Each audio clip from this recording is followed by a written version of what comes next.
जैसा मौका मैंने आज तक न देखा है।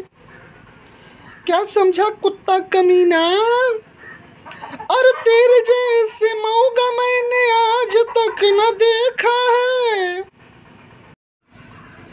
जाने मन मैं तेरा अमिताभ और तू मेरी रेखा है।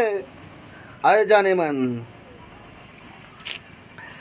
अरे मैं तेरा अमिताभ और तू मेरी रेखा है। उठा ले जल्दी अपना मैं दिल निकाल के फेंका है। क्या समझी जान? अरे बात न हमसे होई सुनो ए मोर करेजा। अब बात न हमसे होई सुनो ए मोर करेजा। तू दिले बाड़ो जवन मोबाइल आके ले जा। अब बात न हमसे होई सुनो ए मोर करेजा। तू दिले बाड़ो जवन मोबाइल आवो ले जा। घर के लोग पीटोता खराब होता हमार भेजा। आ दिले बाड़ो जवन मोबाइल आवो ले जा। तू दिले बाड़ो जवन मोबाइल आवो ले जा। याद कर जहिया कुंवार रहलू, याद कर जहिया कुंवार रहलू।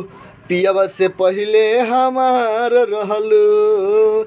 याद कर जहिया कुंवार रहलू। पियवा से पहिले हमार रहलू।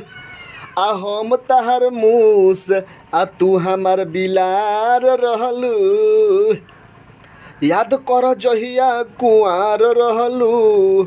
पियवा से पहिले हमार रहलू। हम ना जननी रानी, हम ना जननी रानी तू देबू भारी धोखा। भतरा के देबू लिट्टी हमके मिली नहीं चोखा। तो याद कर जहिया कुंवार रहलू। पियवा से पहिले हमार रहलू। अरे चढ़ली जवानी हमर ढाहो त कोहर। तू तो टंगाइल रहेल सिकोहर। अरे चढ़ली जवानी हमर ढाहो त कोहर। तू तो टंगाइल रहेल सिकोहर। तू तो टंगाइल रहेल सिकोहर। असोहले में ना आइब तू घरवा से। असोहले में ना आइब तू घरवा में। घरवा में, घरवा में, घरवा में। तो हम चल जाइम नैहरवा में।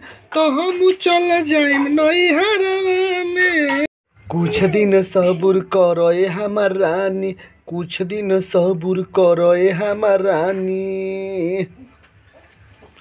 छानी पर से देखो अब कूदतानी। कुछ दिन सब्र करो ए हमर रानी। छानी पर से देखो हम कूदतानी। छानी पर से देखो हम कूदतानी। चिंता में काहे रहो ताड़ू रानी। लूटल जाइयो सो, लूटल जाइयो सो जवानी के मजा।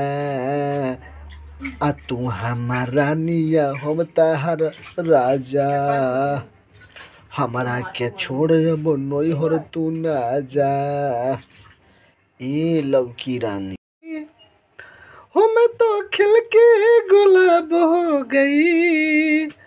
सब्जी में नवाब हो गई।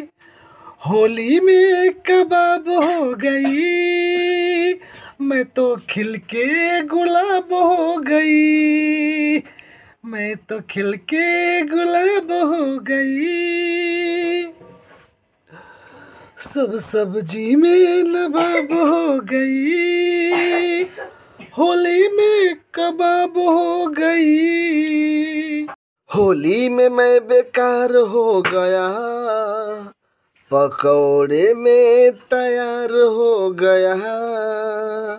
मुझे प्याज से तो प्यार हो गया, मुझे प्याज से तो प्यार हो गया, मुझे प्याज से तो प्यार हो गया, मैं पकौड़े में तैयार हो गया।